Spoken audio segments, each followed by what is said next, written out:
반갑습니다. 참 재미솔솔 TV의 김유영입니다. 바둑 첫걸음 지난 첫째 시간에 이어서 오늘 두 번째 시간으로 바둑의 용어에 대해서 살펴보도록 하겠습니다. 이 형태를 단수라고 이야기를 합니다. 즉, 이 백 한 점이 흙 세 점에 둘러싸여 가지고 흙 한 점만 놓으면은 갇히게 되어서 먹히게 되는, 따이게 되는, 이것을 우리가 단수라고 얘기합니다. 바둑 입문, 바둑 첫걸음 첫 시간에 제가 아다리라고 표현했는데, 그것은 오래된 그냥 우리 써오던 말이고, 표준 용어로는 단수라고 해야 되겠습니다. 단수에 걸렸다라고 이야기합니다. 즉, 이렇게 놓으면은 바로 잡히게 되죠. 그래서 안 잡히기 위해서는 이렇게 도망을 가야 되겠죠. 활로를 찾아야 됩니다. 이런 상태를 우리가 단수에 걸렸다고 이야기합니다. 또 다른 형태 볼까요?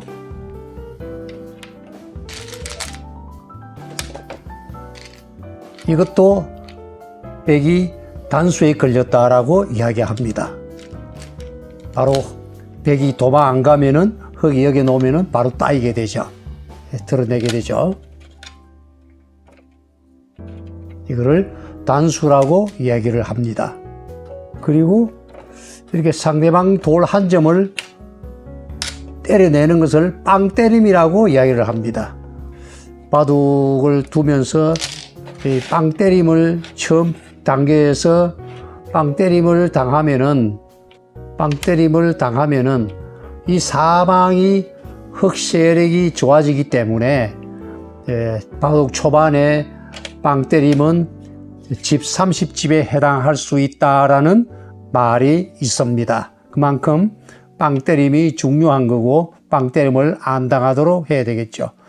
물론 중간 전투에서 집 한 집 차지하는 관계에서 빵때림은 한 집 그 자체입니다만은 포석 단계, 처음에 두는 단계에서 빵때림은 영향이 크다는 얘기입니다. 환격이라는 용어가 있는데요. 환격이라는 것은 이런 상태에서 만약에 여기에 백이 이것을 흙을 한 점을 잡는다고 합시다. 이렇게 잡으면은 도로 잡히는 것, 이렇게 놓고 한 점을 따먹자마자 이렇게 백이 요 한 점을 잡는다고 하지만은 도로 잡히는, 말하자면 백이 이 한 점을 잡아서는 안 되겠죠. 이미 이 백은 죽은 것입니다. 그래서 나중에 계산할 때도 아예 이것은 전부 다 흙집으로 사용합니다. 요 두 점은 또 잡은 것이기 때문에 나중에 백집을 메꾸게 되죠. 이런 것을 우리가 환격이라고 이야기를 합니다. 개가라는 것은 집을 센다는 뜻이죠. 바둑을 다 끝내고 난 뒤에 백집이 몇 집이고 흙집이 몇 집이냐 서로 집수를 세는 것을 개가라고 이야기합니다. 지금 현재로 보면은 백집이 3, 4, 12, 12집이고 흙집이 하나, 둘, 셋, 넷, 다섯, 4 곱하기 5, 20집이죠. 이 바둑 전체를 전부 다 집을 다 씌워야 되는데 부분적으로 집 세는 것을 가지고 제가 설명드린다면은 이 집 크기로 보면은 흙집이 많기 때문에 흙이 이겼다, 승리했다라고 이야기하는 것입니다. 장문이라는 것은 이 백돌이 멀리 도망 못 가게 하기 위해서 문을 만든다는 얘기인데요. 여기서 이렇게 놓으면은 이 백돌이 도망을 못 가죠. 그래서 이것을 우리 장문 씌운다라고 이야기를 합니다. 예를 들면은 백이 이렇게 도망가면은 또 이렇게 맞게 되고, 여기서 못 가죠. 이렇게 하면은 바로 따먹어버리니까 이렇게 좀 더 크게 이렇게 더 좀 더 크게 씌우면서 도망 못 가게 만드는 것을 장문 씌운다라고 이야기를 합니다.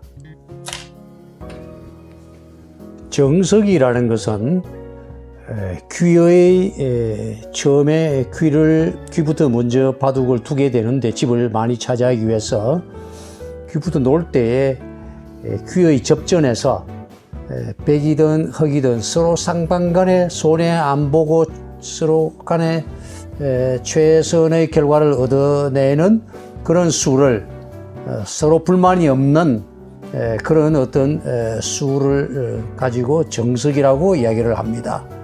예를 들면은 이렇게 화점에 흑이 놓으면은 백이 이렇게 다가가고요. 그러면은 흑은 이렇게 벌리고 그 다음에 백은 이렇게 귀를 향해서 한 점 나가가고 흑은 못 들어오게 또 이렇게 막고 그다음 백은 이렇게 벌리고 이게 이제 화점에서 보는 대표적인 하나의 정석입니다. 이렇게 되면은 흑도 불만이 없고 백도 불만이 없고 이런 것을 우리가 정석이라고 이야기합니다. 여기를 화점이라고 제가 첫 시간에 말씀을 드렸죠. 여기는 이제 화점이라고 이야기를 합니다. 그리고 요거를 삼삼이라고 얘기합니다. 하나, 둘, 세 번째 선. 또 이쪽으로도 하나, 둘, 세 번째 선. 삼선과 삼선이 만나는 지점. 삼선이 제가 입문 첫 시간에 실리선이라고 이야기했죠. 그러니까 실리선과 실리선이 만나는 점, 요 점을 우리가 삼삼이라고 이야기해요. 그래서 삼삼을 처음부터 둘 수도 있어요. 그것은 이제 백이 이런 어떤 귀 쪽으로 잘 못 침입하게 하기 위해서 집을 차지하는 하나의 방법으로 삼삼을 둡니다.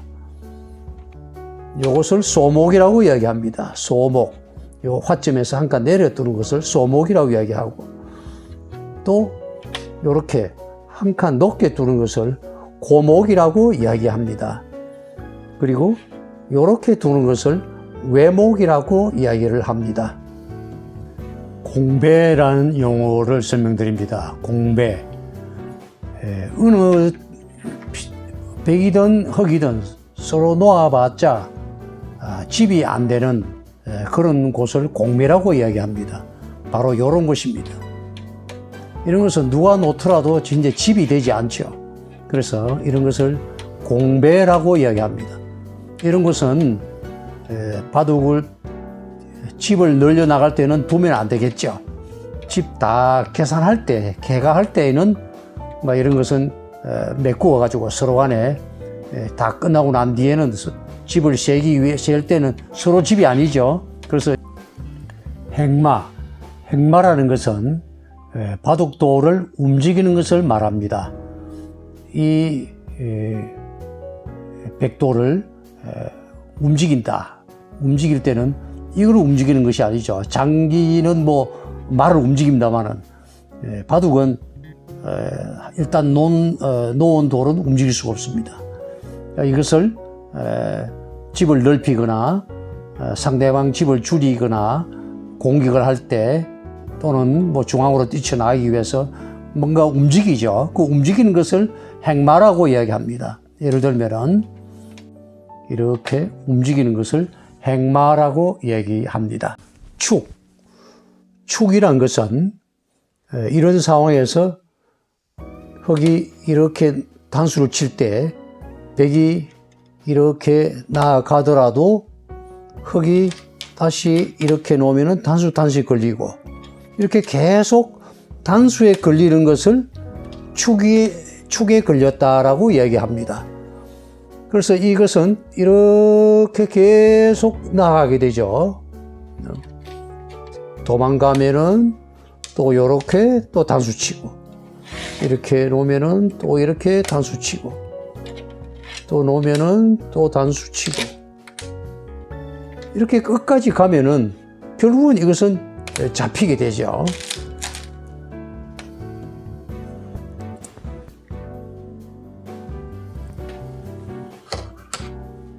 축에 몰렸을 때 끝까지 나가면은 어떻게 될까요? 이렇게 되어지죠. 그럼 여기서 또 이제 마지막에 흙이 이렇게 또 단수를 치죠. 그럼 백이 또 끝까지 나간다 합시다.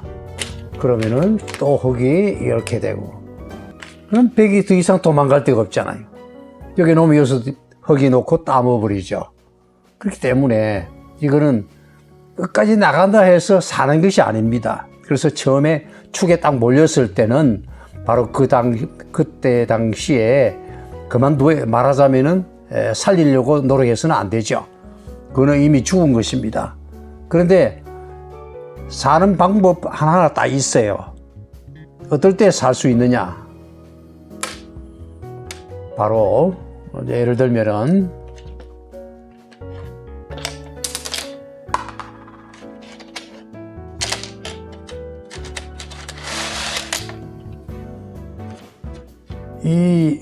오는 이 라인 선상에 미리 백이 이렇게 있을 때, 또는 그 라인 선상에 걸릴 때, 이렇게 밑에 이렇게 만날 때, 바로 만나거나 밑에 이렇게, 또는 또 위로 이렇게 만나거나 이렇게 했을 때는 이걸 살 수가 있어요.